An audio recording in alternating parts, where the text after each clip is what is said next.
Ce n'est pas un endroit où l'on s'attend à voir des éléphants sauvages, mais ce troupeau n'a pas hésité à emprunter des routes goudronnées lors de son périple épique de 500 km au départ de Xishuangbanna. Leur destination inconnue, ils traversent les villages, font irruption dans les magasins et s'emparent de la nourriture et de l'eau. Un jeune éléphant a même été aperçu un peu éméché après avoir fait irruption dans une boutique d'un villageois. Ils ont également fait des cadeaux en cours de route que les agriculteurs récupèrent comme engrais. Les experts disent qu'ils sont en mission pour trouver de la nourriture et un territoire en raison de la diminution de leur habitat. Et leur randonnée est devenue la migration d'éléphants d'Asie en Chine dont la distance parcourue est la plus importante.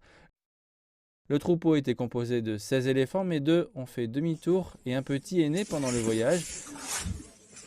Avec des jeunes dans le groupe, il n'est pas toujours facile de garder un rythme soutenu. Leur voyage a captivé des millions de personnes sur Internet, mais tout le monde ne semble pas ravi de leur présence. La bonne nouvelle, c'est que pendant que les éléphants se promenaient dans les villages, personne n'a été blessé. Cependant, alimenter le Northbound Wild Elephant Eating and Walking Tour s'est avéré particulièrement difficile. Les autorités essaient de suivre le troupeau en mobilisant des centaines de personnes et en déployant des drones.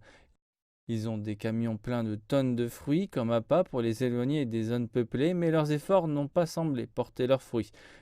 D'une manière ou d'une autre, les éléphants ont fait leur chemin dans la banlieue du chef-lieu du Yunnan, Kunming.